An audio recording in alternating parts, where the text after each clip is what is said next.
Sore dokter. Selamat sore. Ya, oke dok. Hari ini kan temanya yang seperti saya bilang itu kita mau bahas tubuh yang sehat, ibadahnya jadi lancar. Mungkin ada intro dari dokter, maksudnya tubuh sehat ini kita mau bahasin secara apa nih dok tubuh sehat? Iya, baik. Pasti kan kita semuanya kalau yang berpuasa, beribadah kan ingin supaya lancar ya. Tapi kadang-kadang kok timbul keluhan. Puasa hari pertama, hari kedua, ada yang aman, tapi ada yang timbul keluhan. Nah, itu yang kemudian kita belajar di sini. Kenapa sih bisa timbul keluhan? Dan gimana cara kita mengatasinya? Itu sih yang akan menjadi clue untuk pertemuan kita sore hari ini. Iya, oke kalau gitu. Mungkin kalau mau mulai silakan langsung dimulai dok, boleh. Oke, kita mulai ya teman-teman semua. Selamat sore semua, selamat menjalankan ibadah puasa buat teman-teman yang berpuasa dan menjelang berbuka. Kita belajar bagaimana tubuh yang sehat supaya ibadah kita lancar. Ya. Nah, sebelum masuk ke dalam tubuh yang sehat dan lancar ini, saya ingatkan lagi gambar yang hampir serupa mungkin pernah saya sampaikan beberapa kesempatan yang lampau dan sering saya sampaikan juga ya bahwa kita ini adalah satu kesatuan, ada tubuh, ada jiwa dan roh. Jadi kalau tiga-tiganya ini seimbang secara kesatuan kita, tubuh kita ini, kita akan mengalami yang namanya sehat ya kalau semuanya seimbang. Dan kalau kita lihat di sini orang yang seimbang tubuh, jiwa, dan rohnya ini bukan hanya karena dia sendiri nih. Jadi ada pengaruh dari keluarga, pengaruh dari komunitas, ya. Dari komunitas juga ada pengaruh dari perilaku pribadi, perilaku keluarga juga dipengaruhi oleh perilaku komunitasnya. Kemudian juga pengaruh dari lingkungan sosial, psikologis, lingkungan fisik, lingkungan kerja, pelayanan kesehatan, itu semua berpengaruh di luar dari tubuh manusia. Jadi selain kita berusaha supaya tubuh kita ini seimbang, jiwa, raga, dengan spiritual kita, di luar dari kita juga, kalau kita bisa kontrol, kita kontrol sehingga tubuh kita juga dalam kondisi yang fit, atau kalau kita nggak bisa kontrol, kita mempersiapkan supaya kita tetap kondisinya sehat. Ya, contohnya misalnya polusi udara di luar kita nggak bisa kontrol ya. Ya, gimana kita menyiapkan tubuh kita supaya sehat. Nah, ini sebelum masuk lebih jauh, saya ingatkan lagi kepada teman-teman semua bahwa yang namanya sehat itu adalah fisik, mental, spiritual maupun sosial yang memungkinkan setiap orang untuk hidup produktif secara sosial dan ekonomis. Ini adalah undang-undang kesehatan kita. Undang-undang kesehatan kita tahun 2009 bilang seperti itu. Jadi tubuh kita oleh undang-undang kita nih dipersepsikan sebagai fisik, mental, dan spiritual serta sosial. Nah, mungkin ada definisi yang lain dari Badan Kesehatan Dunia, ya, WHO. Dia bilang health, kesehatan is a state of complete physical, mental, and social well-being. Ya, kalau ini dia bilang fisik, mental, dan social well-being. Ya, bukan sekedar tidak ada penyakit ya atau ada keluhan. Nah, bedanya apa nih? Kalau kita lihat Undang-Undang Indonesia bilang fisik itu sehat tuh fisik, mental, dan spiritual. Kalau fisik, mental, spiritual, dan sosial. Kalau WHO hanya bilang fisik, mental, dan sosial. Spiritualnya dia nggak bilang. Jadi ini memang konsepnya orang-orang Eropa ya. Kan WHO meskipun bilangnya dunia, tapi banyak orang Eropa, pemikiran Eropa, bahwa tubuh itu ya, tubuh dan jiwa itu hanya itu aja. Tapi kalau orang-orang timur, kayak kita Indonesia ini di bagian timur, punya nilai-nilai yang namanya spiritual. Ada berbeda sedikit. Kalau kita lihat sejarah timbulnya agama di dunia semua dari timur loh. Mulai dari agamanya orang Mesir, agama-agama monoteis ya dari Timur Tengah, agama Hindu, Buddha dari India, Semua agama itu munculnya dari Indonesia Timur. Dari Indonesia Timur. Dari sebelah timur dunia, maaf. Ya. Semua Konghucu, ya. Jadi orang-orang timur itu menghayati bahwa kita ini ada spiritualnya. Ya. Mungkin juga kalau pernah mendalami juga mungkin belajar agama, ya. Di dalam keyakinan orang-orang monoteisme nih, agama yang percaya satu Tuhan itu yakin ada roh, ya, roh yang ditiup atau mungkin yang diberikan kepada diri kita. Ini penting. Jadi kalau kita mau bilang ibadah yang sehat, badan yang sehat membuat ibadah yang sehat, dan sebaliknya, karena itu satu kesatuan dan merupakan keseimbangan tubuh, mental maupun spiritual, maka itu semua timbal balik. Ya, kalau kita mau ibadahnya sehat, mungkin badannya memang harus sehat. Tapi sebaliknya, kalau spiritual kita nggak sehat, bisa mempengaruhi badannya. Ya, jadi itu semua timbal balik. Dan kita ada di dalam konsep yang demikian. Ya, sehingga kalau kita mau bilang sehat pada saat berpuasa, maka kita harus bicara kesehatan fisik, mental, spiritual, dan sosial. Ya, meskipun nanti akan saya lebih banyak bicara tentang fisik. Kenapa saya bicara lebih banyak fisik? Ya, saya bidangnya di situ. Saya kan dokter, ya. Meskipun dokter juga belajar tentang kejiwaan dan mental, tapi itu masing-masing ya spesialisasinya ada tuh yang bicara mental, kejiwaan, namanya psikiatri. Saya mungkin lebih banyak mendalami kondisi fisiknya saja. Nah, spiritual, kami juga di sekolah kedokteran juga mempelajari spiritualisme, belajar juga tentang agama dan sebagainya, tapi itu bukan keahlian saya. Ya, jadi saya mendalami, tapi saya lebih banyak akan berbicara mengenai aspek fisik untuk kesehatan kita, sehingga fisik yang sehat mempengaruhi mental yang sehat, dan kondisi fisik mental yang sehat itu akan membawa kita kepada spiritualisme yang lebih baik. Ya, dan juga dengan spiritualisme yang lebih baik, kita dengan sesama sosial juga interaksinya lebih baik, baik di dalam keluarga maupun di luar keluarga kita. Nah, ini sering nih saya ketemu ya di dalam ruang praktek, kalau mulai berpuasa, awal-awal bulan puasa, mulai ada timbul gangguan-gangguan, ya. Ada yang punya keluhan-keluhan. Nanti setelah sekian lama, sekian minggu, aman. Terus lebaran, begitu lebaran, the next day, hari berikutnya, timbul keluhan-keluhan lagi, gitu. Nah, ini kenapa sih? Ya, itu yang kita pelajari pada saat ini, ya. Ada yang punya keluhan gangguan lambung, jadi perih, atau mungkin panas, atau timbul GERD, ya. Kayaknya seperti pengen doa terus ya, pengen berdahak terus ya, atau pengen sendawa bahasa Indonesianya, gitu ya. Ada yang seperti itu, kayaknya kembung, gasnya banyak banget, gitu ya. Nah, tapi ada juga yang berhubungan dengan kekurangan cairan. Kering, gitu ya, bibirnya, mulutnya rasanya kering, nggak enak. Bahkan mungkin ada yang bisa pecah-pecah, ya. Ada yang nggak enak, karena itu berhubungan dengan kondisi cairan dalam tubuh, ya. Kalau tubuhnya normal masih oke, ya. Masih bisa mengkompensasi. Tapi kalau dia udah mulai masalah ginjal, nah ini harus hati-hati juga, ya.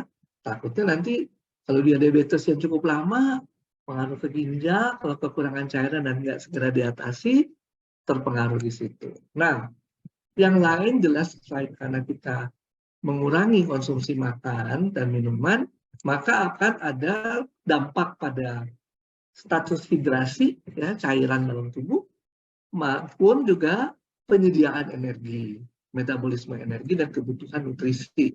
Nah, nutrisinya kan macam-macam nih, nggak cuma protein, karbohidrat, ya, tapi semua sampai mikronutrien yang kecil-kecil, trace mineral yang kecil-kecil, itu semua juga akan terpengaruh karena kita mau berubah, ya, pola makannya. Jadi bisa ada dampak pada orang yang mempunyai sindrom metabolik. Mungkin kalau pernah ingat, sindrom metabolik itu kumpulan gejala dan tanda, ya, dari misalnya kegemukan, obesitas, kemudian tekanan darah tidak terkontrol tinggi, ya, lingkar perut gede, ya, di atas 90, laki-laki atau perempuan di atas 80, itu semua adalah kumpulan dari sindrom penyakit yang disebut sindrom metabolik. ya. Atau sampai lebih lanjut bisa menjadi diabetes. Diabetes kalau kadar gula darahnya sudah tidak normal dan bertahan tidak normal. Selain kadar gula yang tidak normal tinggi, juga ada yang namanya kadar HbA1c tinggi, itu sudah disebut diabetes. Lalu ada juga dampaknya pada status gizi. Gimana kalau orang yang gizinya kurang berpuasa, atau yang gizinya lebih berpuasa, atau yang gizinya normal. Yang normal sih aman ya. Tapi yang berproblem pasti adalah yang punya masalah kalau terlalu rendah atau terlalu tinggi. Ya, kalau dia berpuasa apa yang terjadi? Juga mungkin pada penyakit-penyakit lain, ya mungkin akan timbul keluhan-keluhan yang kita mungkin juga bisa menyadari, mungkin juga nggak menyadari bahwa timbulnya itu setelah kita kemudian mengawali puasa kita.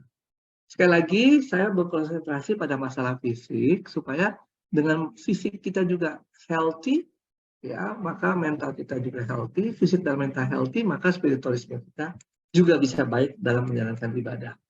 Dan seharusnya ini berjalan sepanjang tahun, bukan hanya pada bulan puasa ya, tapi sepanjang tahun sehingga kita semakin sehat. Nah, apa sih yang terjadi sebenarnya pada saat berpuasa? Apa sih yang berubah sebenarnya? Nah, ini ya, coba kita telah baik-baik. Jam bangunnya berubah nggak? Ya, setelah jam bangun berubah, apa sih yang kita buat? Ya, mungkin kalau ibu rumah tangga mempersiapkan sahur, ya, masak dan sebagainya. Saya kurang tahu kalau anggota keluarga yang lain, ya.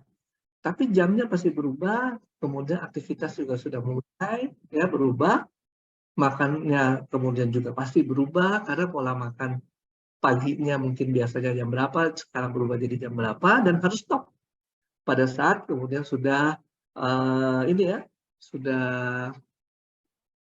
subuh ya, harus stop ya. Menunya, bagaimana menunya? Itu juga kemudian kita juga lihat ya, apakah ada perubahan dengan sehari-hari. Nah, kemudian kita stop ya, makan dan minum ya, lalu berbuka. Jam berapa berbukanya ya? Menunya apa ya? Nah, kemudian setelah itu apa yang kita lakukan? Lalu jam istirahat kita jam berapa? Apakah kita tetap jam istirahatnya jam 10 malam misalnya biasanya? Lalu bangun lagi jam 2, jam 3 gitu ya. Jadi ada kebiasaan-kebiasaan yang bukan sekedar kebiasaan makan saja yang berubah ya. Tapi seluruh aktivitas kita, bangun dan tidur istirahat kita juga kemungkinan berubah. Lalu olahraganya gimana? Berubah nggak? Aktivitas fisiknya berubah tidak? Terus yang lain, merokok ini berubah nggak? Misalnya ada yang merokok nih ya, yang pasti berubah ya, kalau nggak batal puasanya. Tapi rokok itu juga mengandung nikotin. Nikotin yang kemudian juga mempengaruhi irama tubuh kita ini dalam beraktivitas. Ya, dengan berubah itu berubah semua ya di dalam kebiasaan sehari-hari kita. Jadi memang bukan sekedar pola makan saja yang berubah atau jam makan yang berubah, ya, tapi akhirnya pola tubuh kita ya berubah. Jam bangunnya berubah, jam makan, pola makannya mungkin berubah. Pola makan berubah ini barangkali ya, barangkali enggak ya. Cuma mungkin ada kadang-kadang, pernah juga teman saya dokter bilang ya, kok saya puasa nggak kurus-kurus gitu ya, padahal kayaknya puasa. Dokter kemudian dijawabnya apa? Iya kan sebenarnya hanya memindahkan jam makan. Tapi begitu berbuka puasa, waduh makanannya juga ya. Sehingga kemudian itu membuat tadi kita lihat apa dampaknya ya, gitu ya. Karena makanannya lumayan berbeda lah dengan makan malam sehari-hari barangkali ya, saya kurang tahu ya. Tapi karena memindahkan jam makan yang terjadi, maka kemudian ya artinya polanya berubah semua. Pola dari digestive system kita, sistem pencernaan kita akan berubah. Pola pemenuhan kebutuhan cairan elektrolit berubah, jam tidur juga berubah ya. Jadi berubah semua ya. Dan itu berubah kejadian yang hari ini misalnya masih biasa, besoknya mulai berpuasa, langsung berubah ya. Dan kemudian tubuh melakukan adaptasi, dan terakhir kemudian hari terakhir puasa, besoknya acara Idul Fitri dengan semua aktivitas keluarga, berubah lagi pola makannya. Sehingga kemudian tanpa kita sadari, hari berikutnya atau 2 hari berikutnya atau minggu itu langsung cari dokter gitu ya. Ini kenapa tensi saya jadi tinggi, kenapa gula darah saya jadi tinggi, macam-macam. Jadi apa sih sebenarnya yang kita harus antisipasi? Ya mungkin udah nggak bisa dibilang antisipasi karena sekarang sudah berjalan ya sekian minggu. Tapi mungkin nanti untuk tahun depan kita udah boleh mempersiapkan. Ya. Nah, tubuh kita punya mekanisme ya yang mempertahankan supaya tetap normal. Ini sering ditanyakan berulang-ulang kayak misalnya kalau saya makan subarasi katanya tensinya bisa turun. Tapi turun-turun terus dong. Kalau saya makan terus turunnya gimana? Turun-turun terus lama-lama nol tensinya. Katakan kayak gitu ya. Nah, saya bilang enggak begitu. Tubuh ketika kemudian tensinya mencapai kondisi tertentu, dia akan mempertahankan kondisi itu. Sama juga kalau orang bilang, saya supaya sehat imunitas saya makan usus banyak-banyak gitu. Kenapa? Saya mau NK sel saya banyak. Enggak juga. Ya. Begitu sampai kondisi jumlah tertentu, tubuh stop. Nggak akan produksi lagi. Ya, sampai ada penurunan. Ya. Itu namanya mekanisme homeostasis. Mekanisme mempertahankan kondisi yang normal. Tentu kondisi normal tiap orang berbeda-beda. Ya. Nggak ada yang standar sama. Cuma secara umum kita mau bilang, tensi orang yang normal rata-rata 120/80, tapi nggak semua orang seperti itu. Kalau benar-benar tensi pakai digital, yang satu mungkin 116/78, yang satu 118/70, yang lain 133/89. Beda-beda, ya karena tiap orang punya kebutuhan berbeda-beda, ya. Cuma di rata-rata aja seperti itu. Tekanan darah beda. Ya. Kemudian kadar masing-masing hormon beda. Kebutuhan nutrisi, kebutuhan karbohidrat, standarnya semua berbeda sesuai dengan kebutuhan masing-masing. Ya. Jadi mekanisme itu berjalan dan dipengaruhi oleh salah satu nih darah kita. Ya, darah kita nih termasuk mengatur dan cairan tubuh kita. Ya, cairan tubuh kita juga banyak terdapat di dalam darah. Darah bisa mengalir karena ada dalam cairan. Ya, makanya ini tadi ketika kita bilang apa sih kenapa yang terjadi perubahan dari pola minum mempengaruhi status hidrasi sehingga mempengaruhi ketahanan orang atau mempengaruhi sensitivitas orang pada saat berpuasa. Ya, ada yang bisa bertahan, ada yang mengalami keluhan. Ya, semuanya itu sebenarnya punya control center di otak. Ya, dan sumsum tulang belakang. Ya, di situ organ tubuh kita menerima masukan-masukan reseptor. Ada yang kurang nih, cairan yang kurang ya, atau karbohidratnya kurang nih, gula darah kurang nih, kok lemes ya. Ada yang lain mungkin bilang apa, elektrolitnya kurang ya. Ini control center di otak ngolah. Kemudian dia jawab efektor ya. Ada yang bilang, kalau misalnya cairan kurang, udah jangan kencing gitu. Ada yang bilang misalnya gula darah kurang, ya udah dipecah lemaknya supaya gula darahnya keluar. Nah, ini semua namanya mekanisme homeostasis ya. Homeostasis ini kayak jungkat-jungkit nih Anda lihat ya. Kalau dia datar, balance. Kita jaga hidup kita jaga puasa kita, jaga yang hari kita balance ya. Gimana jumlah cairan nggak kurang dari 70% nih, nggak kelebihan juga ya. Apalagi kalau yang sakit ginjal nggak bisa cuci darah ya, kalau nggak keluar kelebihan jadi kantong air ya. Jadi balance, dengan balance seperti ini, kalau nggak balance maka terjadi keluhan. Keluhan terus berjalan akan jadi disorder, jadi penyakit ya. Nah, ini homeostasis ini yang kita pertahankan.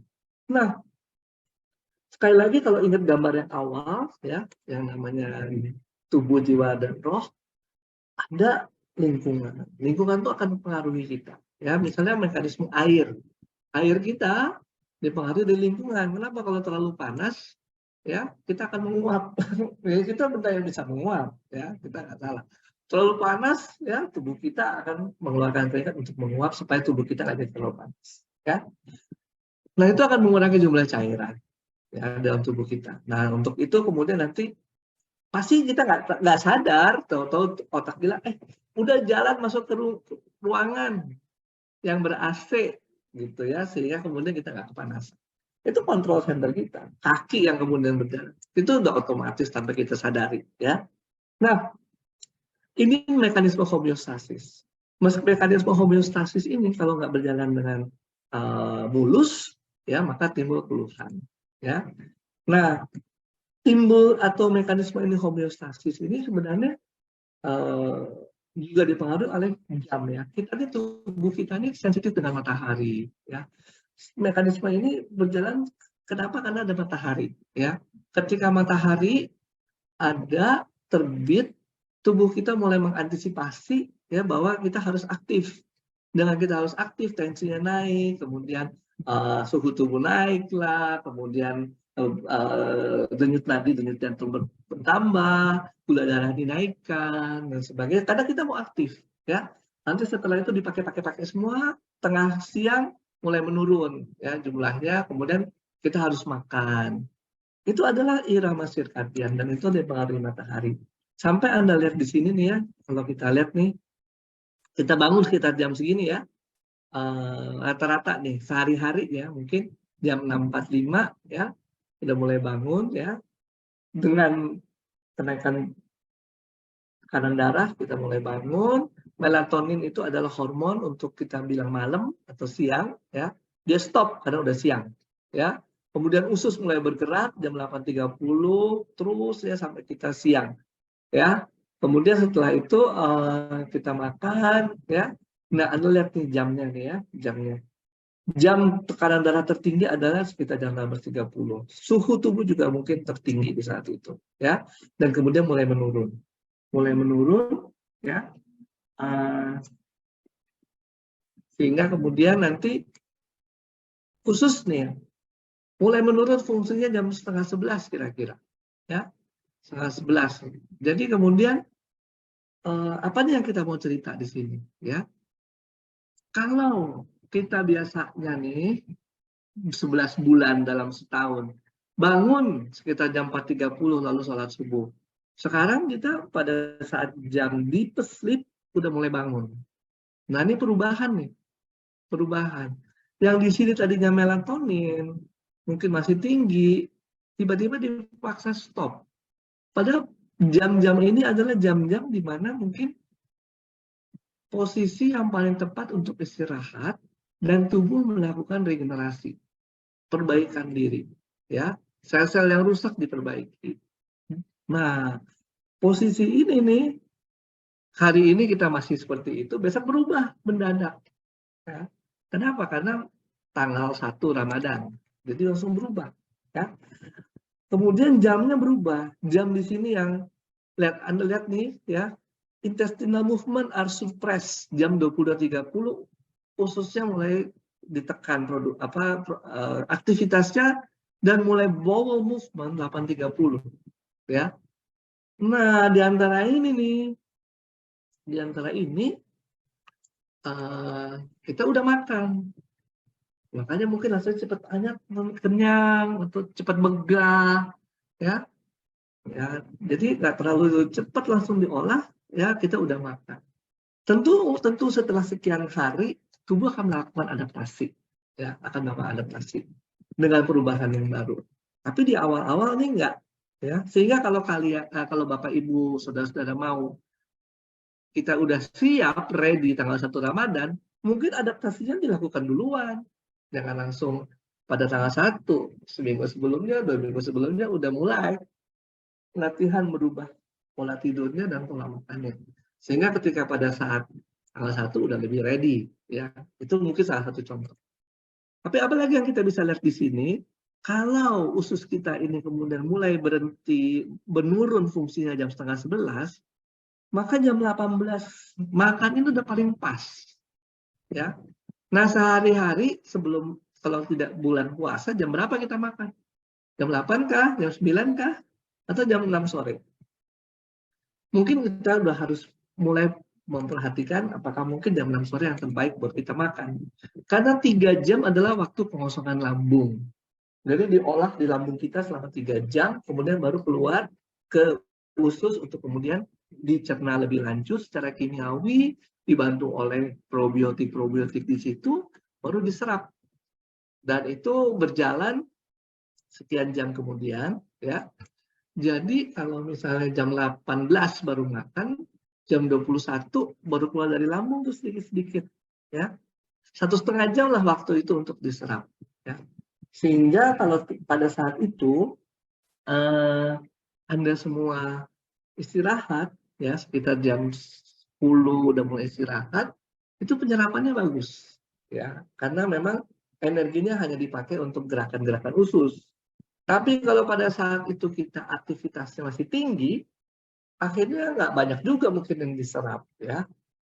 Ya diserap tapi mungkin nggak terlalu optimal, ya. Karena memang kalau aktivitas kita tinggi, adrenalin kita tinggi, maka gerakan ususnya atau penyerapan proses di ususnya nggak setinggi itu. Karena usus itu membutuhkan lawannya adrenalin, namanya cholinergic, ya, kolin. Lawannya adrenergic, ada cholinergic. Itu usus butuh itu. Nah, ketika kita, makanya kalau orang-orang dulu mungkin sampai sekarang juga ya, kalau habis makan jangan olahraga. Ya, kenapa? Karena memang pencernaan membutuhkan cholinergic. Ketika kita aktif adrenergic, itu malah membuat pencernaannya jadi nggak begitu bagus, ya. Nah, Anda lihat di sini. Jadi mungkin ke depan nih, pola makan kita udah mulai aja diatur jam 18 ya, mulai makan malam. Dan itu yang terakhir sampai jam 19. Sehingga kemudian ada waktulah buat tubuh kita mencerna, usus kita mencerna makanan, ya. Nah, ini mekanisme yang kedua untuk orang itu mempertahankan normal, ya. Satu, homeostasis tadi dengan mekanisme cairan, tekanan darah dan sebagainya. Lalu irama sirkadian. Irama sirkadian ini irama tubuh yang dipengaruhi matahari, ya. Dan kita pada saat bulan puasa sudah mulai aktif sebelum mataharinya terbit, ya. Dan itu mungkin akan berubah, ya. Dan kemudian apa sih yang terjadi? Orang-orang kan mungkin takut ya, kehausan, apa mungkin ada yang nggak mau berolahraga. Akhirnya berubah, yang tadinya rutin berolahraga jadi nggak berolahraga. Atau bagaimana sebaiknya olahraganya supaya tidak terjadi dehidrasi di dalam perjalanan satu hari itu, ya. Karena kalau kita dehidrasi, kita panas, tubuh akan berkeringat, menyuruh kita menguap, ya, supaya kita nggak panasan terus, ya. Nah, ini yang kita perhatikan, perubahan seperti itu. Lalu ada lagi mekanisme yang berikut, namanya regenerasi sel. Regenerasi sel jelas membutuhkan makanan, ya. Sel itu meregenerasi seperti ini, membelah diri, ya. Anda lihat nih, ya. Kelihatannya gampang, ya. Simple, ya. Dari satu sel, ya, sel yang biasa, kemudian Anda bisa lihat panah, ya. Kemudian selnya mulai membentuk kromosom, kromosomnya mulai memecah diri, ya, bagi dua, akhirnya jadi 2 sel, ya. Kayaknya gampang, kayaknya, ya. Dan kalau dilihat, misalnya usus, ya, 3 sampai 7 hari sudah harus ada regenerasi sel yang baru. Sel sperma, sel ovum, sperma, ovum enggak ya? Itu juga 3 hari sekali udah jadi matang sperma yang baru. Tapi nggak sama dengan sel tubuh yang biasa, ya, karena itu adalah sel sperma lain. Tapi emang ada tubuh yang cepat sekali melakukan regenerasi, ya. 3 hari sudah harus regenerasi, ya.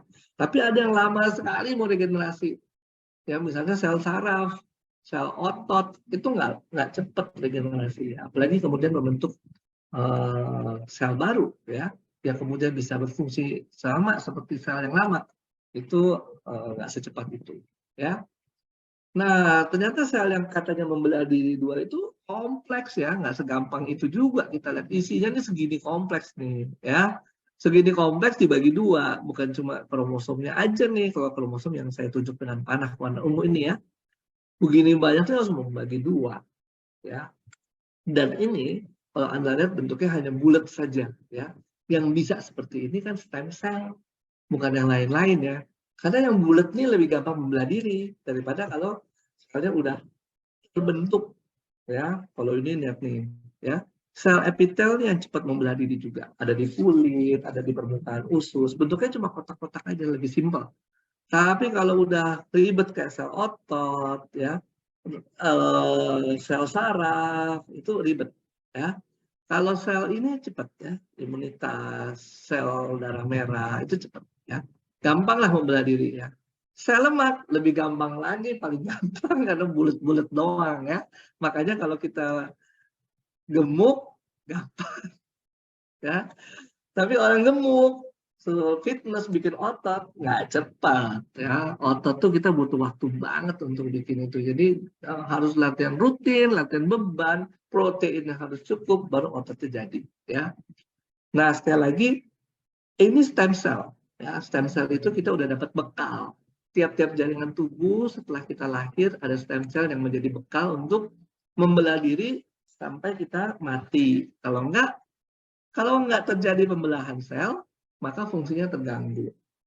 Nanti kenapa nih bisa terjadi pembelahan sel? Tadi berkaitan dengan irama sirkadian, jam istirahatnya, makanannya cukup apa enggak, kandungan-kandungan makanan itu sesuai dengan kebutuhan apa enggak. Nah, ini kan berubah ketika kita puasa, ya kan? Irama sirkadiannya berubah, ya. Sehingga kemudian pada saat awal-awal puasa, ketika kita memasukkan sumber energi nutrisi semua, tapi ususnya belum pada kondisi yang siap untuk menerima makanan. Karena mulai aktifnya jam 8.30 tadi, ya. Nah, itu yang menyebabkan kemudian barangkali nggak efektif nih nutrisi ini diserap, ya. Nah, itu yang kemudian kita harus lakukan aklimatisasi, ya, adaptasi, ya. Nah, biasanya sih kalau kita punya keluhan lambung segala macam, mungkin awal-awal puasa, setelah itu kita akan beradaptasi 2-3 minggu kemudian, ya. Nah, kalau itu kita mau enak 2-3 minggu sebelum puasa, ya kita mulai duluan adaptasi dengan jam makannya dan sebagainya. Nah, sekali lagi jam makan nih, mungkin kita mulai pikir-pikir nih ya, benar mungkin jam makannya jam 6 sore aja, ya, melihat dari irama tubuh kita, ya. Tapi sekali lagi ini masing-masing orang akan spesifik, nggak sama, apalagi mereka yang kerja shift ya. Kalau yang punya kerja shift, 2 hari pagi, 2 hari siang, 2 hari malam, 2 hari libur, itu agak rumit ngatur jamnya, ya. Nggak segampang orang yang memang rutin jam kerjanya, ya. Nah, ini sekali lagi, ya, ini sel-sel ini ya harus meregenerasi diri supaya fungsinya bagus. Ini contohnya nih ya, sel kulit kita ini kan paling gampang kelihatan, ya. Kalau dia regenerasi dirinya nggak bagus, karena mungkin produksinya udah mulai menurun, akhirnya timbul jaringan ikat. Hanya kita lihat keriput, udah mulai, aduh kok gue udah mulai tua, segala macam ya. Tapi kalau kulitnya licin terus, ya, berproduksi yang baru-baru muncul terus, tuh peremajaan kulitnya bagus, maka kelihatannya licin terus seperti kulit saya begini ya. Kelihatan muda terus dan berseri karena regenerasinya bagus ya, tambah happiness ya. Nah, kalau itu terjadi tentu fungsi itu berjalan dengan baik, dan itu bukan hanya terjadi di kulit jelas kita gampang kelihatan, terjadi di mata dan sebagainya. Nah, ini yang saya bicara juga di usus. Kenapa saya bicara di usus? Ini usus kita nih ya, jonjot usus nih, kalau yang kita sebut dengan babat ya, itu juga harus ada sel-sel yang 3-7 hari harus melakukan regenerasi, ya. Ususnya rapat banget, ya, rapat banget sampai molekul-molekul besar tuh nggak bisa lewat, karbohidrat, protein itu nggak bisa lewat, harus dicacah kecil-kecil yang namanya peptida baru bisa lewat, atau asam amino, itu tuh protein ya. Kalau karbohidrat juga nggak bisa gede-gede itu lewat, harus dicerna dulu sampai jadi kecil-kecil, bisa namanya glukosa, bisa namanya disakarida, gula-gula sederhana, itu baru bisa masuk, ya. Nah, kalau tidak terjadi regenerasi sel usus yang bagus, bocor, namanya leaky gut, ya, bocor. Sehingga yang bocor ini masuk sih segala macam yang nggak perlu dari dalam saluran cerna kita, yang nggak perlu yang harusnya jadi feses, jadi kotoran tiap pagi, masuk akhirnya menimbulkan radang dan sebagainya, ya, dan kemudian merusak organ-organ tubuh yang lain. Jadi teorinya sekarang timbulnya kanker, timbulnya apa semua adalah dari sini, regenerasi sel usus yang nggak bagus. Dan itu memang juga bisa terjadi sebagai dampak perubahan pola makan atau perubahan nutrisi yang kita makan, ya, perubahan dari jam irama sirkadian kita, sehingga tadinya ada waktu yang cukup untuk usus meregenerasi diri, ini jadi nggak cukup. Akhirnya cuma sebagian yang beregenerasi, sebagian enggak, timbul kebocoran-kebocoran tadi. Ya. Dan ini kita nggak tahu di mana ya. Kenapa nggak tahu? Usus kita 7 meter panjangnya, nggak tahu di mana. Sama juga kalau kita bicara tentang plak pembuluh darah. Sumbatan pembuluh darah nggak tahu di mana letak. Ada 100.000 kilometer panjangnya pembuluh darah kita. Di mana ada plaknya kita nggak tahu. Kita baru tahu ada plak di situ kalau timbul keluhan. Berarti sudah ada sumbatan yang cukup besar. Ya, sama juga seperti ini. Leaky-nya di mana nggak tahu. Tapi kalau kita udah mulai diare, oh wah, ini berarti ada sesuatu di usus kita. Ya, jadi itu yang penting ya. Salah satu kuncinya untuk stay healthy adalah regenerasi selnya, ya. Dan karena ada perubahan irama sirkadian, maka ini kita harus adaptasi nih, ya, adaptasi. Adaptasi ini kalau mau enak ya sebelum puasa udah dimulai dong. Jadi pada saat puasa udah aman. Meskipun bukan berarti Anda misalnya makannya tetap 3 kali, tapi mungkin jam bangunnya yang diubah, ya. Kemudian mungkin latihan fisiknya yang tetap ada. Mungkin yang bangun jam 3, ya latihan fisik dulu lah sejam, gitu. Sehingga, blood pressure-nya udah mulai naik, dan segala macam, tubuh siap untuk aktif, ya. Nah, tapi setelah itu makan, istirahat sedikit dengan aktif, supaya pencernaan berjalan dengan lancar. Karena kan nanti kerjanya nanti jam 7 tetap ya, jam 7:30 tetap ya. Nah, itu yang stay healthy adalah irama sirkadian kita antisipasi, ya, polanya akan berubah. Kemudian apalagi yang kita antisipasi? Probiotik, ya. Kenapa kita perlu probiotik tadi? Kalau ada leaky gut, kemudian bakteri-bakteri yang jahat masuk ke dalam aliran darah, timbul radang, ya. Timbul reaksi peradangan. Dengan adanya bakteri-bakteri yang baik yang selalu kita rutin konsumsi, maka lebih banyak dia nih mengisi perut kita. Ketika dalam tanda kutip kita amit-amit ya, tapi kalau terjadi leaky gut, maka nggak banyak bakteri-bakteri patogen yang jahat yang masuk. Tapi tetap bakteri-bakteri baik, probiotik itu menguasai populasi di dalam usus kita. Sehingga kemudian dia mencegah tidak terjadinya peradangan yang hebat. Ya. Misalnya bocor juga, kemudian terjadilah kemudian peradangan-peradangan, maka antioksidan itu adalah salah satu jawaban untuk mengatasi peradangan, sehingga nggak terjadi keluhan-keluhan yang kita rasakan. Ya. Kemudian dari mana kita bisa dapat? Dari nutrisi yang beragam, dari kandungan gizi yang cukup. Ya. Kandungan gizi untuk regenerasi sel itu cukup 3. Karbohidrat, protein, dan lemak. Itu penting untuk regenerasi sel. Ya. Kalau nggak ada itu, kita cuma bilang, kita kan minum SOP terus, katanya buat regenerasi sel. Benar, dia menginduksi, tapi mesti ada bahan bakunya dong. Kalau nggak ada bahan bakunya gimana? Bagaimana mau meregenerasi? Ya, kan dia diinduksi aja, dia cuma men-trigger. Bilang, ayo regenerasi sel. Bahan bakunya perlu karbohidrat, protein, dan lemak. Dalam komposisi yang cukup, tentu saja bukan yang berlebihan. Ya. Nah ini, kan kita akan lihat nih, jam makan kita berubah. Kita makan tetap ada karbohidrat, protein ada, lemak ada, nutrisi-nutrisi ada, ya.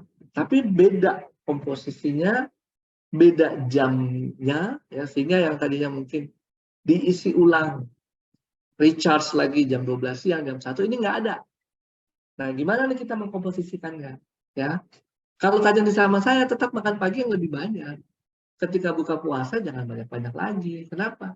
Waktu kita cuma 3 jam untuk pengosongan lambung, dan setelah itu diserap oleh tubuh sampai jam setengah 11 malam. Ya 5 jam lah kira-kira. Ya, untuk mencerna dan bisa diserap bagus. Jadi yang kita pilih-pilih dong, yang mana yang kira-kira butuh, ya, gitu, untuk makan malam kita.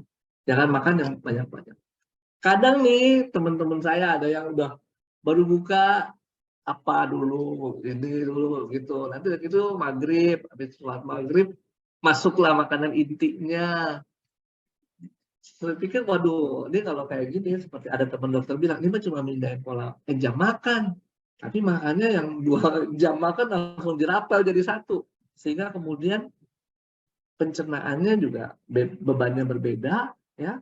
Kemudian juga dampaknya juga berbeda, ya. Apalagi kalau kita pakai buat tidur. Nah, olahraganya gimana nih? Olahraga kan juga kita harus perhatikan kebutuhan energi, kebutuhan cairan, ya. Nah, gimana mungkin supaya nggak batal olahraganya mendekati jam pas jam makan, ya. Entah di pas mendekati berbuka itu pas bangun sebelum sahur, gitu ya. Sehingga kita ini. Tapi memang paling bagus kalaupun dalam kondisi sehari-hari kita olahraga dulu baru makan pagi, gitu ya. Jangan kita makan pagi baru olahraga, nggak benar. Ya, pencernaan tadi membutuhkan kondisi lawannya kondisi aktif, lawannya kondisi adrenergik tadi, ya. Kemudian ketika kita bilang, oh ya udah kalau gitu kita mau olahraganya sebelum buka, ukur-ukur kemampuan juga, karena gula darahnya mungkin lagi turun tuh, ya. Tiba-tiba kita olahraga pingsan, ya.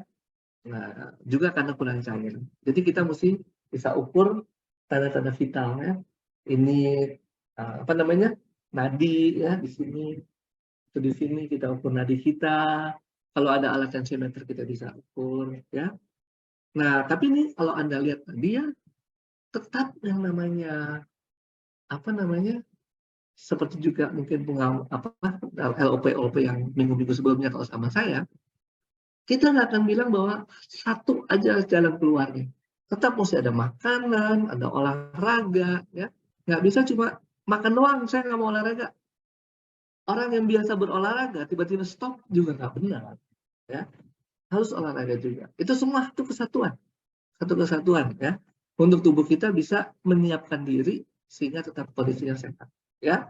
Yang ketiga adalah stay happy, mentally supaya tetap health, ya. Jadi kita harus tetap apa namanya cukup, ya. Nah, ini contoh makanan ya yang beraneka ragam, ya. Dan kita juga secara ini mentally juga happy. Tentu saya suka singgung ya kalau Anda berada di dalam society AFC Family Club, ya Anda dalam kondisi yang mentally happy juga, ya karena kan setiap pagi dapat salam ya, konnichiwa, itu pasti Anda happy dong dapat konnichiwa, ya. Dan mau nggak mau itu mempengaruhi loh kalau kita dapat konnichiwa dan kita happy, ya. Makin banyak konnichiwanya makin happy kita.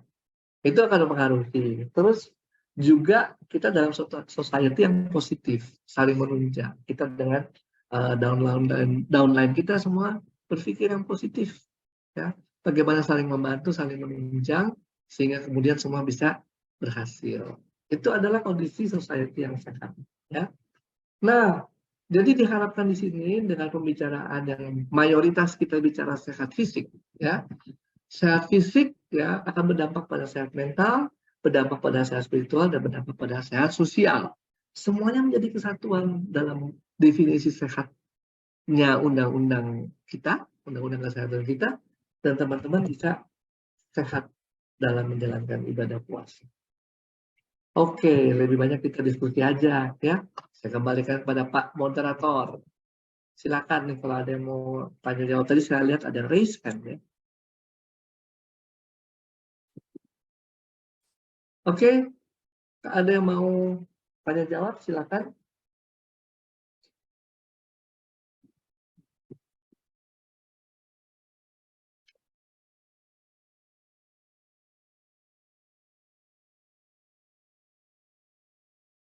Oke, ini ada pertanyaan di chat room ya. Kalau maaf di luar tema, anak saya di bawah 1 tahun disarankan konsumsi Subarasi atau UTSU atau tidak ya? Tergantung tujuannya ya. Kalau tujuan regenerasi sel sebenarnya sih anak kecil masih baik ya. Regenerasi selnya masih bagus. Jadi tanpa dikasih Subarasi itu tidak masalah.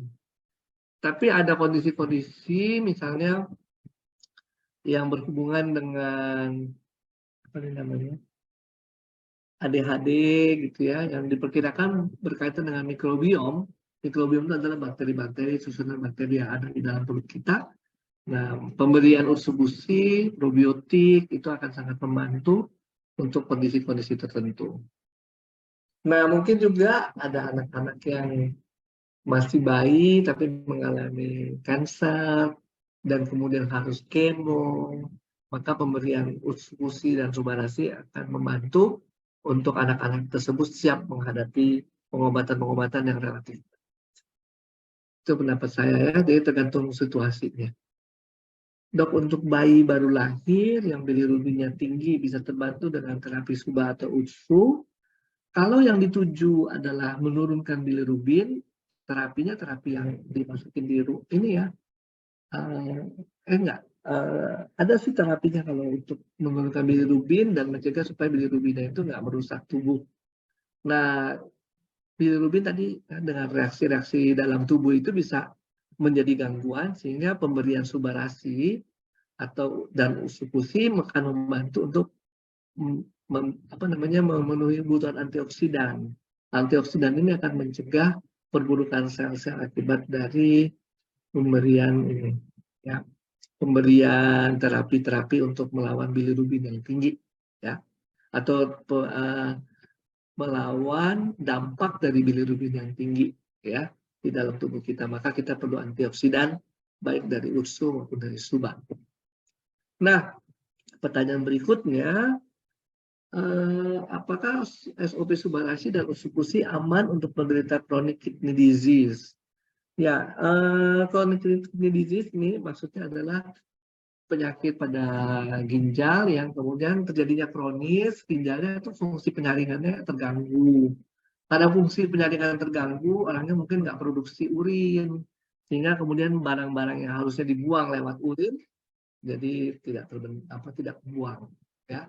Nah, biasanya sih memang ada pembatasan protein, tapi tergantung sih apakah kemudian dokternya gimana melihatnya ya. Sebenarnya produk subarasi itu bukan protein, tapi itu adalah peptida. Peptida itu adalah bagian dari protein. Ya secara ininya sih tidak mempengaruhi, saya hanya berpikir precaution saja karena mungkin ada orang-orang yang khawatir dan sebenarnya kekhawatirannya itu mungkin yang lebih membuat penyakit chronic kidney disease-nya tidak terkontrol, ya, kekhawatirannya itu. Tapi anyway, untuk menjaga maka subarasi diberikannya mungkin lebih hati-hati, mungkin sekali sehari aja dan diamati dulu sampai sebulan 2 bulan kira-kira ada progres dengan laju filtrasinya atau mungkin dengan urium kreatinin dan sebagainya. Tapi kalau kita mengharapkan bahwa dari situ urium kreatinin kembali normal, itu waktunya panjang ya, itu waktunya nggak bisa cepat. Sekali lagi, sel-sel yang yang sudah kompleks bentuknya itu nggak cepat membentuk sel baru ya. Jadi tentu nggak akan secepat itu kan. Urium kreatinin itu adalah hasil dari penyaringan ginjal. Jadi kalau ginjalnya rusak, dia udah semua kiri kanan, untuk membentuk yang baru-baru sehingga urium kreatininnya normal ya nggak bisa cepat, harus lama, harus ada waktu yang cukup, ya, makanan cukup dan sebagainya. Jadi mungkin lebih banyak pemberian subarasi membantu mengontrol tekanan darah, tapi karena ada peptida di dalamnya mungkin kita hati-hati kalau ada pembatasan protein. Nah, usukusi bagus diberikan ya untuk membantu juga dalam meregenerasi sel. Oke. Nah, ini pertanyaan berikutnya. Sepupu saya baru operasi batu ginjal. Masih perlu apa enggak? Bagus diberikannya. Karena itu akan membantu mengontrol tekanan darah, antioksidan juga membantu untuk mengcounter dampak dari operasi karena ada stres oksidatif, maka diberikan antioksidan. Oke. Pak moderator udah bisa kabung belum? Sudah, Dok. Oke. Lanjut. Saya kembalikan ke Pak moderator. Saya sudah bahas beberapa pertanyaan yang terakhir belum. Siap.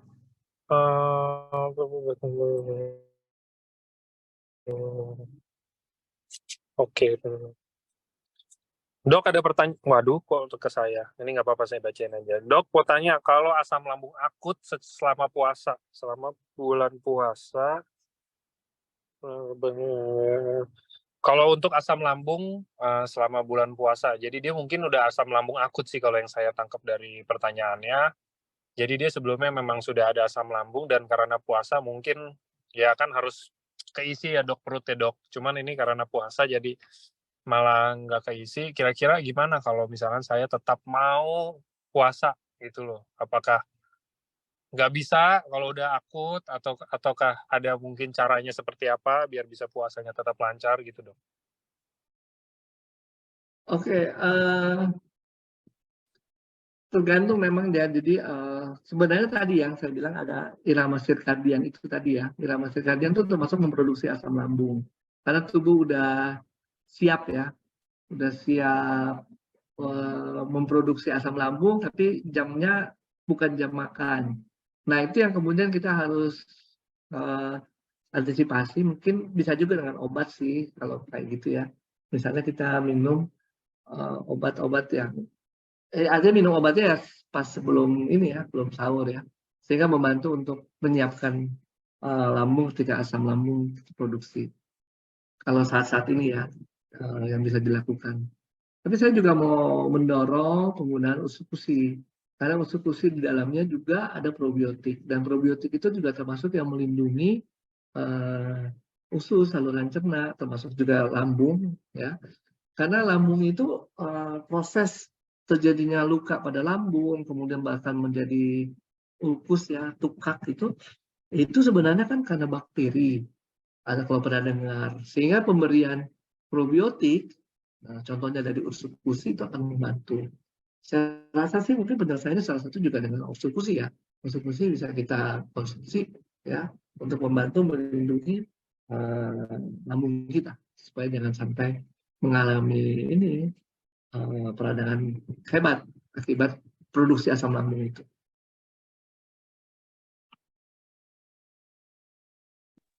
Oke dok, oke nextnya ini banyak yang nanya. Kalau untuk batu empedu konsumsi berapa banyak? Mungkin saya ini benar nggak sih dok kalau batu empedu ini sebenarnya produk kita nggak bisa sembuhin gitu ya dok ya? Enggak, itu mesti Batu dioperasi. empedu, iya tetap kalau kayak batu empedu, batu ginjal atau batu apa-apa segala macam kayak gitu tetap satu-satunya obatnya itu ya emang harus operasi diangkat batunya. Kita tuh nggak bisa yang kayak teman-teman konsumsi produk kita mau yang apapun gitu ya. Terus konsumsi batunya pecah gitu terus keluar nggak bisa juga sih. Jadi tetap mungkin kalau untuk batu empedu tetap satu harus dioperasi. Nah produk kita ini perannya di mana itu? Kira-kira di mana dok kalau peran produk kita untuk batu-batu itu? Persiapan operasi. Kalau operasi itu kan dibuka ya, jaringan kita itu menimbulkan stres oksidatif. Jadi antioksidan ini penting untuk melawan stres oksidatif. Yang kedua, karena mengandung komponen buat meregenerasi sel, maka itu yang kita kasih supaya nanti perbaikan recovery-nya lebih bagus. Itu peran kita di situ, peran produk kita. Ya. Tapi tetap sekali lagi perlu nutrisi ya. Ini men-trigger kalau nggak ada makanan yang nggak ada bahan bakunya sama aja, nggak jadi. Ya. Jadi tetap diberikan untuk men-trigger, tapi tetap kemudian bahan bakunya mesti ada. Jadi perannya di situ, ya, bukan untuk menghilangkan batunya. Oke dok. Oke, nextnya batu empedu. Ini saya jadiin satu gabung semua. Masih ada yang nanya kalau untuk cancer bagusnya konsumsi yang mana dok? Ada yang tanya. Untuk apa? Untuk cancer. Jadi mungkin ini ada yang bilang kanker ovarium. Terus tadi juga ada yang tanya ada yang kanker payudara apa kayak gitu dok. Ya, cancer hampir sama. Jadi cancer itu kan untuk menyelesaikan cancernya mungkin dioperasi, mungkin kemo, mungkin radiasi. Itu semua akan menimbulkan stres oksidatif. Sehingga pemberian antioksidan melalui UTSU atau maupun subarasi itu akan menolong. Satu, yang kedua, proses regenerasi sel akan dibantu dengan adanya pemberian subarasi. Kemudian probiotik tadi membantu melindungi, ditambah juga dengan mematangkan NK sel ya. NK sel ini kan untuk mempersiapkan jangan sampai terjadinya infeksi lah dan sebagainya pada saat operasi itu. Kalau kita juga cancer dikasih kemo tuh daya tahan tubuh juga turun. Nah, kita bisa menangkal ya dengan memberikan usi-usi. Ya, tapi bukan menghilangkan tumor karena kita bayangkan ya, memang di dalam apa namanya paten fungsinya kan dibilang ada NK cell dan NK cell itu memang sel yang bisa mematikan sel tumor, cancer. Betul, tapi one by one ya. Bukan one by segerombolan. Polisi biar satu ya nembak penjahat satu bisa. Tapi kalau segerombolan ya polisinya mati. Ya. Jadi segerombolan yang tumornya udah gede ya harus diangkat biar cepat. Ya. Karena NK sel yang diproduksi tubuh punya kapasitas. Ya. Dia udah nembak, udah makan satu sel, ya udah kenyang kali misalnya gitu ya. Dia mungkin besoknya lagi. Nggak langsung gitu ya. Jadi ada kapasitasnya maksud saya. Produksi NK sel juga nggak bisa banyak-banyak. Kalau NK selnya kemudian katakan udah mencapai jumlah kuota diproduksi, tubuh nggak akan produksi lagi. Kalau tubuh produksi lagi namanya dari kanker yang lain, namanya leukemia. Ya. Jadi sekali lagi paten fungsi ini kalau orang minta saya jelaskan, barangkali akan lebih banyak berfungsi ketika sudah diangkat tumornya. Selain tadi ya recovery cell, kemudian regenerasi sel, kemudian antioksidan, fungsi NK sel yang dimatangkan itu mungkin bisa melawan sel-sel kanker yang tercecer. Ya kan kita nggak bisa lihat secara kasat mata, dokter nggak tahu. Dokter bilang angkat nih tumornya udah diangkat semua. Terus dibikin PA, dibikin sediaan, di mikroskop, nggak ketemu lagi.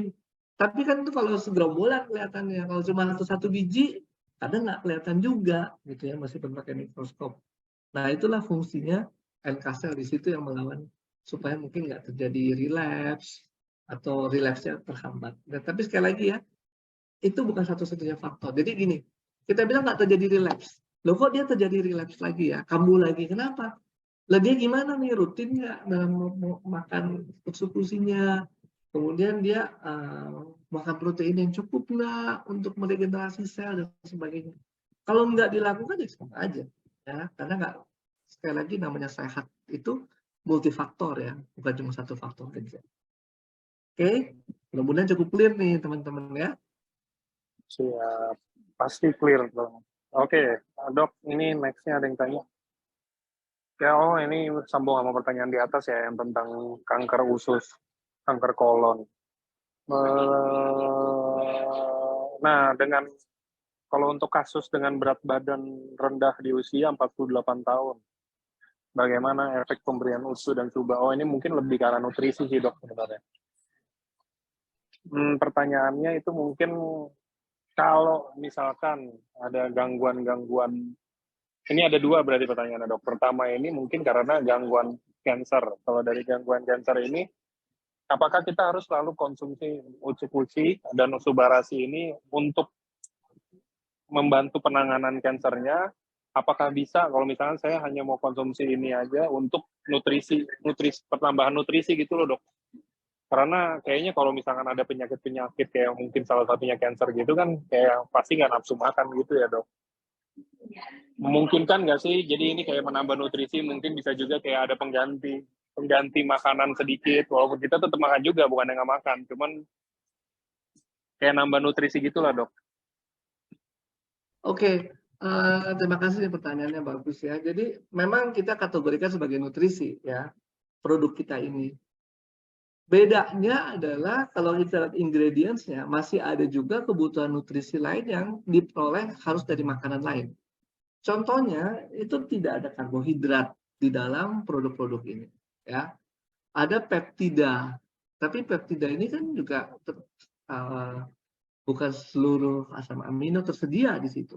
Apalagi ada sekian puluh asam amino esensial, nggak semua tersedia, meskipun ini dari hewan ya. Jadi lebih banyak memang sesuai dengan paten fungsi yang diharapkan. Produk ini misalnya men-trigger terjadinya regenerasi sel melalui mekanisme insulin-like growth factor atau melalui mekanisme usus itu hepatocellular growth factor. Emang di situ perannya. Ya, dan kalau kita kemudian nggak mau makan, kita akan tetap hanya mengkonsumsi SOP, mungkin tubuh akan membelah-belah peptidanya jadi asam amino seperti yang kita butuhkan, tapi nggak semua tersedia pasti. Karena memang poinnya makan SOP Subarasi maupun Ursukusi bukan untuk menyediakan karbohidrat, bukan untuk menyediakan lemak, bukan untuk menyediakan protein. Ya, poinnya bukan ke situ. Poinnya untuk tadi paten-paten fungsi itu, ya, dan pemberian antioksidan. Jadi jawabannya lebih baik tetap belajar makan yang lain juga, jangan cuma bersandar pada Ursukusi dan dengan SOP Subarasi.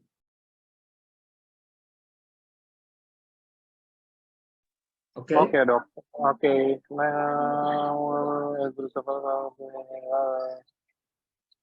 Kalau untuk kanker darah, kalau untuk kanker darah, apakah ada, mungkin gini pertanyaannya mungkin ya, Dok. Kalau untuk kanker darah, apakah ada perbedaan dengan kanker-kanker lainnya dalam aturan atau dalam harus konsumsi produk-produk EFC?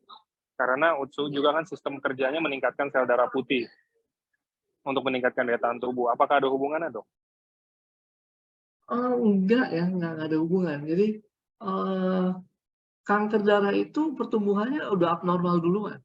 Sebelum kita kasih Ursukusi pun sudah abnormal.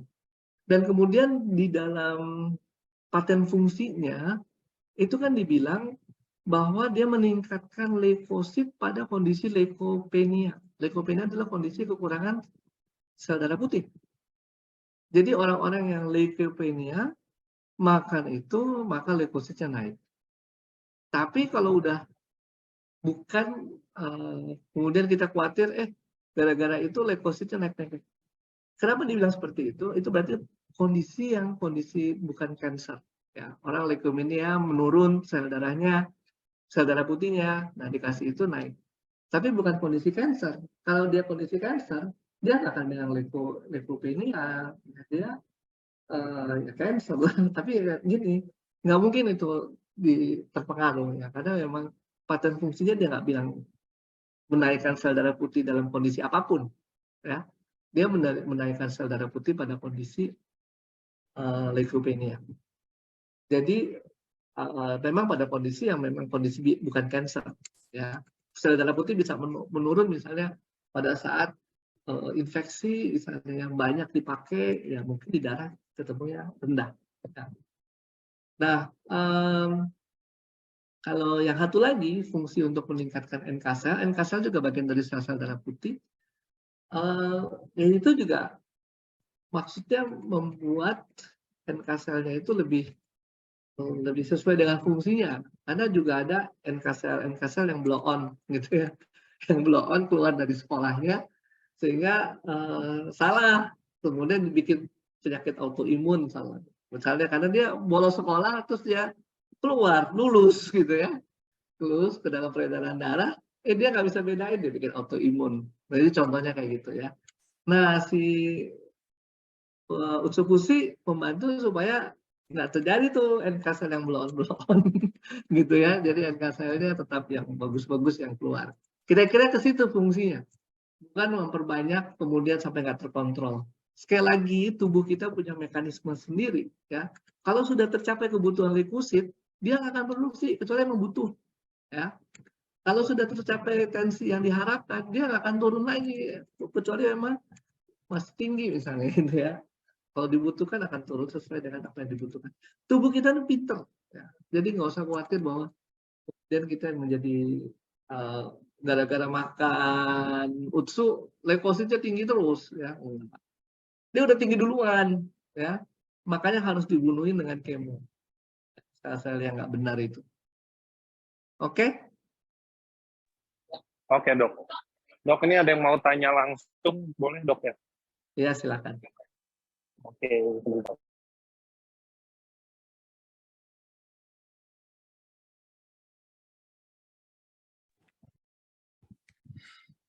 Sore, Dok. Ya, makasih Mas Angga. Sore, Dok. Ini saya yang tadinya yang udah dibacain Mas Angga. Maksudnya gini, Dok. Jadi beliau ini usianya 48 tahun. memang nafsu makannya hilang, tapi dia paksain makan. Pengen menambah dosis utsu, saat ini konsumsi utsunya 1, suba 1. Karena BB-nya rendah dok, cuman sekitar 40 kilo, dan sering keleyengan, dia agak takut kalau ngedrop gitu loh dok. Sebenarnya tuh dosis yang sebaiknya pelan-pelan dinaikkan itu gimana sih dok yang paling bagus supaya mungkin nafsu makannya jadi meningkat, terus daya tahan tubuhnya juga mulai naik, sehingga dia bisa mengkonsumsi utsusuba sesuai yang diperlukan. Karena kondisi saat ini sudah angkat rahim, sudah angkat kantong empedu, sudah pasang kantong stoma, dan di bawah kolonnya itu di usus besar itu ada tumor kanker itu yang lumayan gede, harus dikecilin dulu baru bisa dioperasi. Gitu dok. Jadi beliau tidak mau kemoterapi karena beliau tahu kemoterapi itu akan bikin beliau makin ngedrop dengan kondisi berat badan yang rendah. Jadi pengen coba dengan ikhtiar sama utsusuba. Nah, dosisnya itu sebaiknya seperti apa dok supaya bisa maksimal dengan pelan-pelan karena berat badannya rendah banget gitu loh dok. Ya, kalau berat badan memang pengaruh dari cancer ya, 1, dan memang harus juga diimbangi dengan makan yang cukup sehingga berat badannya bisa naik lagi. Nah, mengenai seberapa banyak sih, kalau memang saya selalu menganjurkan pelan-pelan bertahap ya. Jadi yang sesuai dengan paten fungsi yang sering dilihat di slide, kalau dia setelah minum oke, tidurnya bagus, kemudian juga mungkin menjadi lebih tenang, itu berarti oke, dia berjalan sesuai dengan fungsinya. Sehingga kalau kita naikkan lagi nggak apa-apa, ya. Dan sekali lagi naikkan juga mau 2 saset, 3 saset, 4 saset, pada dasarnya sebenarnya nggak ada masalah. Kenapa? Karena itu adalah satuannya makanan.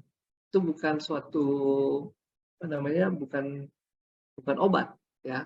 Kalau obat ada dosis, ya, ada target sasaran, tapi ini bukan obat. Ya, kalau dalam konteks seperti tadi, sebenarnya makin banyak makan, terutama mungkin dari sifat antioksidannya akan lebih menolong, sangat menolong, ya, kalau makin banyak. Tapi kalau kemudian kita mengharapkan bahwa dari situ terjadi regenerasi sel, selama jumlah protein karbohidrat yang nggak cukup, ya mungkin nggak akan banyak menolong untuk regenerasi sel. Lebih banyak akan mempersiapkan operasi, mempersiapkan kemo dengan antioksidan tersebut. Ya. Mungkin kalau kita itu sih pendapat saya. Ya. Karena kalau memang kita mengharapkan recovery sel dari situ, regenerasi sel tentu harus cukup banyak protein dengan karbohidrat yang dimakan. Karena di dalam produk utsu maupun subarasa juga nggak ada karbohidrat. Ya, adanya tadi ada sebenarnya fukoidan itu karbohidrat tapi fungsinya nggak ke sana. Ya. Fukoidan itu karbohidrat tapi fungsinya nggak ke situ. Fungsinya kan diharapkan untuk mematahkan NK sel. Ya, lalu ada lagi DNA salmon. Ya, jadi nggak ke sana lah fungsinya untuk menyediakan kebutuhan nutrisi. Tetap kebutuhan nutrisinya nggak akan cukup kalau hanya melalui usus ataupun subarasi. Itu lebih kepada fungsi yang diharapkan seperti itu, regenerasi sel. Tapi ya sekali lagi perlu ada makanan, Bu. Mudah-mudahan cukup jelas ya, Bu ya. Oke dok, jadi berarti kira-kira kita lihat adaptasinya itu mungkin sekitar 3 hari gitu kali ya dok ya. 3 hari kalau memang fine-fine aja, naikin lagi dosisnya 3 hari aman, tidak ada efek samping apapun, kita naikkan lagi dosisnya sampai dia ada minimal ada perbaikan lah gitu ya dok ya. Soalnya saat ini makan paling nasi masih bisa tapi sedikit, selebihnya hanya bisa makan buah dok. Untuk makan yang lain tuh kayak susah ditelen gitu loh dok. Bubur ya, bubur boleh ya dok. Buah-buahan tuh sebenarnya yang paling bagus apa sih dok? Atau ada pantang yang jangan sampai dimakan gitu loh dok? Ya antioksidan banyak aja ya, mungkin kayak buah naga tuh antioksidannya banyak. Oke. Oke deh. Kalau untuk protein mungkin dari ikan kali ya dok ya? boleh. Putih telur, boleh. Oke, baik. Makasih, Dok. Ya, sama-sama, Bu.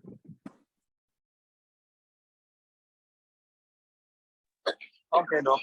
Dok, next-nya ada yang tanya untuk alergi. Nggak ada yang ini dulu ya. Bentar, kalau untuk masalah buang air kecil, kurang plong atau tidak tuntas, apakah kita konsumsi apa dari itu? Itu bagusnya dicek dulu ke dokter atau ke tes lab atau apa gitu sih Pak. Baru Bapak bisa tahu itu kenapa. Karena harus tahu kenapa dulu, baru kita bisa memberikan saran ya kan untuk konsumsi yang apanya gitu loh. Kalau misalnya ditanya, oh dok, saya kayaknya kencingnya kurang bersih nih atau kurang plong kayaknya, kira-kira apa ya? Kenapa dulu gitu kan? Karena bukan dokter Trevino yang bisa tahu itu kenapa, itu yang bisa tahu kenapa mungkin nanti Bapak harus konsultasi ke rumah sakit atau mungkin tes lab dan lain-lain. Baru nextnya setelah udah tahu kenapa, lanjut baru bisa tanya ke dokter Trevino nanti, dok saya didiagnosa begini, kira-kira itu lebih enak gitu loh, nah, ya kan? Oke, next pasien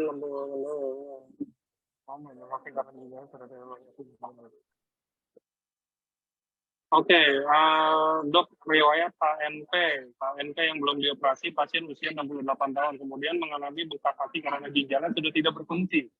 Selama ini minum obat anti nyeri karena nggak mau fisioterapi. Terus Apa pertanyaannya? Sabar, kita simpan dulu dok, itu kayaknya belum ada pertanyaannya. Apa kita next dulu. Tanya dok, alergi parah sampai kalau untuk alergi dok, alergi itu untuk produk yang mana atau mungkin kita konsumsi keduanya, dan ini alerginya di anak kecil, katanya alerginya sampai ke muka, sampai ke wajah. Kalau saya coba usus-usus ya. Jadi usus-usus ini juga ada probiotik. Alergi itu juga bisa timbul mulai dari usus ya. Leaky gut itu, gut yang usus yang bocor. Ada probiotik di situ. Kemudian juga ada antioksidan. Dan di situ juga ada untuk meningkatkan fungsi dari NK cell. Ngomong kalau saya ngomong NK cell masih ingat dong ya, natural killer cell ya. Pembunuh bayaran tuh. Pembunuh alami kok, pembunuh bayaran. Pembunuh alami. Pembunuh bayaran mah John Wick dong.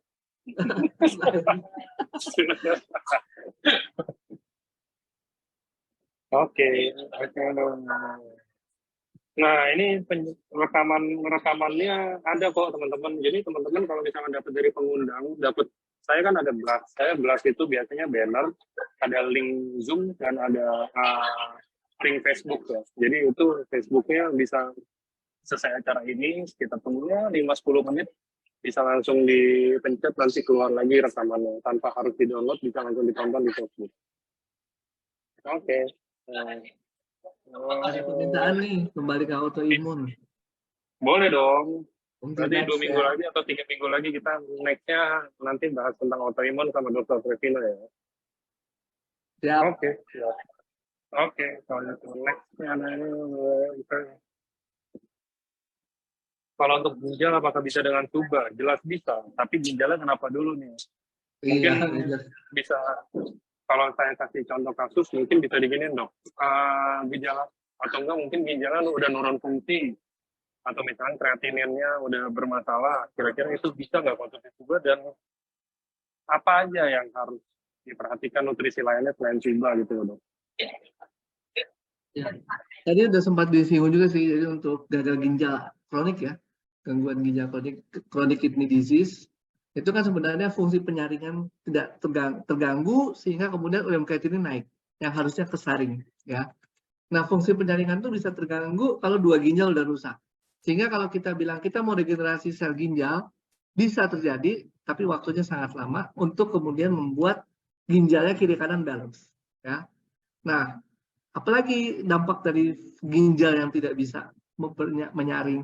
Tentu ada zat-zat yang bisa menimbulkan stres oksidatif yang harusnya keluar di urin, terbuang, tapi akhirnya nggak terbuang. Nah, di situ fungsinya pertama ya.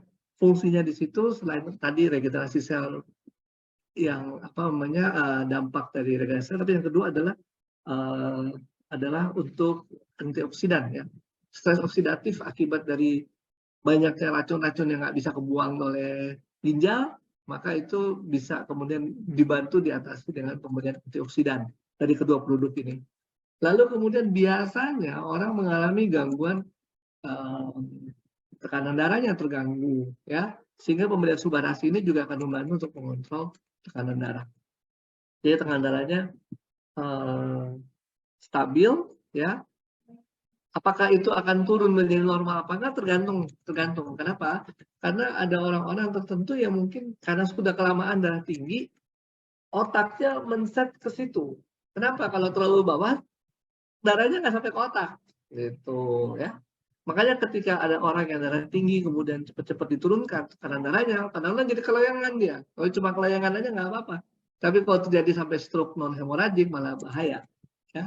Jadi memang masalah tekanan darah ditahan progresnya, dikontrol oleh subarasi ini. Tapi apakah itu menjadi normal atau nggak normal, saya nggak bisa bilang karena tergantung setting dari orangnya, ya. Masing-masing settingnya beda-beda, ya. Nah ini kadang-kadang yang kemudian kalau Bapak Ibu marketing harus bisa melihat dan memberikan apa namanya, jangan juga terlalu terpaku pada pengobatan. Karena terpaku pada pengobatan taunya kan bukan dokter, ya. Kalau bukan dokter mungkin jangan dia pengobatan. Kalau ada yang dokter marketing sini silakan.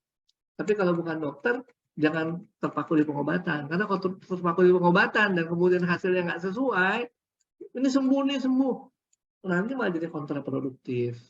Padahal ada kondisi-kondisi yang mungkin kayak misalnya operasi gitu ya, harus dioperasi, nggak ada operasi ya nggak selesai. Atau misalnya penyakit genetik, ya nggak bisa selesai kalau penyakit genetik udah sejak lahir, ya, kecuali epigenetik itu lain cerita. Ya. Nah yang dimaksud di sini epigenetik tentu, bukan genetik, ya, epigenetik yang bisa dipengaruhi oleh produk-produk kita ini. Jadi kembali ke tadi urusan ginjal,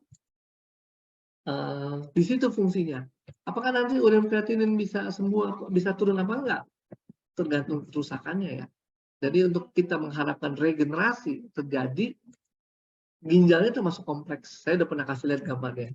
Itu nggak semudah sel lemak yang membelah diri bulat-bulat doang ya.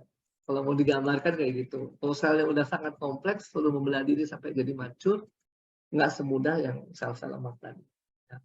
Perlu waktu dan perlu juga biasanya orang kalau udah sakit apapun yang kronis ya, makanannya juga kurang. Padahal makanannya dibutuhkan untuk meregenerasi sel. Ya. Nah ini yang kemudian juga kita harus perhatikan. Jadi memang lebih baik kita mencegah loh, bukan apa-apa. Kita harus mencoba terus ya berupaya untuk hidup sehat, mencegah supaya tidak terjadi penyakit-penyakit yang katastrofik ya. Oke. Oke dok. Dok ini ada pertanyaan bagus. Pertanyaan umum tapi bagus. Jadi ada yang tanya, dok kalau untuk konsumsi produk kita untuk jangka panjang, kira-kira ada efek sampingnya nggak? Apa gimana? Mau konsumsi produk kita entah coba atau entah usul untuk jangka panjang, kira-kira ada efek sampingnya nggak ke tubuh kalau untuk dikonsumsi jangka panjang? Ya, sepanjang yang saya pelajari ataupun juga yang pernah saya dengar testimoni sih nggak ada ya. Karena memang itu bagian dari makanan yang dibutuhkan tubuh. Jadi saya rasa sih nggak ada. Saya udah sekian tahun nih bergabung dengan AFC, saya belum dengar yang namanya efek samping ya. Oke. Dan emang nggak ada efek samping karena kalau yang ada efek samping itu tuh obat sih rata-rata, dan kita ini bukan obat ya. Jadi intinya bukan sangat minim, malah nggak ada efek samping, nggak ada yang pernah ada keluhan efek sampingnya apa gitu. Iya. Sama kayak kita, efek sampingnya paling kalau misalkan nggak gabung member tapi konsumsi produknya, efek sampingnya nggak punya duit gitu doang. Kalau misalnya ada laporan, itu kita juga mesti mencermati ya kondisi orangnya seperti apa. Ada penyakit-penyakit apa, ada obat-obat apa, atau apa, itu semua kita harus lihat kondisinya. Mungkin juga bukan apa, ya artinya macam-macam lah tiap orang ya, kita nggak bisa juga bilang satu persatu, tapi kalau memang ada laporan ya silakan kita ngobrol secara ini ya, Japri, apakah benar ini efek samping atau bukan. Ya. Jadi gini, Bapak Ibu juga tahu bahwa perusahaan yang produksi itu kan dari Jepang. itu perusahaan farmasi. Perusahaan farmasi udah tahu kode etiknya. Dia harus mendapatkan dan mencari tahu, dia harus mencari tahu laporan efek samping. Dan kalau ada, dia harus kasih tahu ada efek sampingnya. Biasanya kalau Bapak Ibu baca obat, akan langsung ada tuh, ya, di brosurnya apa efek sampingnya. Karena memang penelitian obat, ya, obat itu kan bahan kimia, ya. AFC itu sebagai perusahaan farmasi pasti ngerti kode etik itu. Dan dia akan laporkan kalau memang ada efek samping. Kalau dia sampai nggak laporin, berarti dia yang salah. Gitu. Ya, dan sampai saat ini belum pernah ada dari AFC untuk bilang bahwa ini loh, saya menemukan laporan efek samping apa gitu, nggak ada. Ya, itu udah kode etiknya perusahaan farmasi. Nggak mungkin perusahaan farmasi neglected dengan hal-hal kayak gitu. Karena akan membahayakan dia sendiri. Oke, terima kasih dok. Itu penjelasannya sih menurut saya udah sangat membantu dan sangat bisa menjelaskan ke teman-teman semua ya, apakah ada efek samping atau enggak. Oke, udah nggak ada pertanyaan lagi kayaknya baru ya. Jadi mungkin kayaknya udah cukup jelas, karena juga tadi udah banyak yang bilang sangat mengedukasi, sangat jelas, dan pada pengen lagi Dokter Trevino nanti bawain topik yang berbeda ya. Nggak apa-apa, itu udah pasti. Nanti pasti ada Dokter Trevino lagi lah, ya kan? Oke, jadi terima kasih buat teman-teman semuanya yang udah hadir di sini, udah ikut acara ini, masih setia, ikut setiap minggunya, dan sering masih melihat banyak wajah-wajah yang sudah kami lihat, ya kan?